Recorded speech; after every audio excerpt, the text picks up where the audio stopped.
Some people are debating with me about this, but listen, it's not just YouTube. It now has been banned from business with New York. All his companies cannot do any business with New York anymore. Like the skate parks, all these things where he has businesses with the city of New York, they decided to stop doing business with him because of the what happened that day. So I think the Dutch bank as well decided that they don't want to fund him anymore or give him money or hold his money. Stripe decided that they don't want to be the payment provider of all the donations and stuff. They stopped. So it is a thing where it really depends from what point of view you see it. I try to see it from the point of view of somebody that is not American. So I'm neither pro-Trump nor anti-Trump, and nor pro-social media nor anti-social media. I try to really, try to understand what goes on. And sometimes when I explain what goes on, people think that it's my opinion. My opinion is I'm watching and seeing. I cannot give an opinion just like that. I'm not that person. But at the same time, you have been even before the election telling people that the process of the democracy, which is the base of that country, you have been telling that it's not fair if you don't win. So from the beginning, you said that, if you don't win, it's going to be chaos because you don't want to lose. And you've been telling people stuff that you have not been able to verify and to bring proof of the allegation of the things you are saying. And even if the justice is telling you that there's no evidence, even the people that you judge, that you put in power, but you're still telling your people, they stole it to us. So in a way, those people, they end up believing you. And you go around in your meetings telling stuff that you read on the internet, theories, complotist stuff.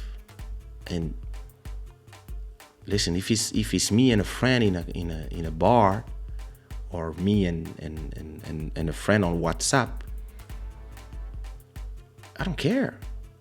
But if you are the president of the United States, you are playing a dangerous game just because you want to stay in power.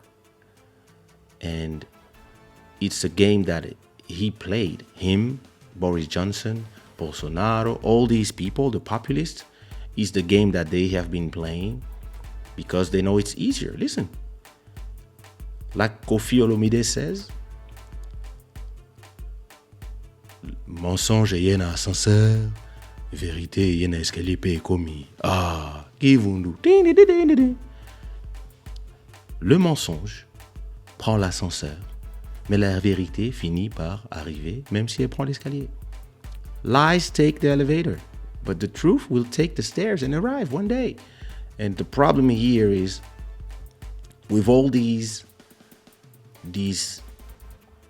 alternate truth that you have been doing and all these fake news that you have been saying about some media and stuff. And I'm not talking as an American, and I'm not talking as I'm talking about somebody who's watching from far. You are kind of undoing the mesh that is the fabric of your country, that country. And even if it makes you win on the long term, on the short term, all these people who don't believe in nothing, or who believe in complotism, or who are all these people, yeah, they vote for you and you enable things. But then what happened on, I don't remember the date, but what happened on the Capitol is the culmination of that. And it can go worse. And this is when everybody is like, yo, okay, it stinks now. Where they arrive as a society is, yeah, it's not different than the Arab countries when there was an uprising, the African countries when people are fed up. And yeah, sometimes you tell enough lies to people and they go crazy. And I believe that if we are supposed to play a game, and there are some rules to this game where the elections are supposedly fair and everybody has in a tradition, just the same as when you won. When you won, the people were, how come could he win? The people before you.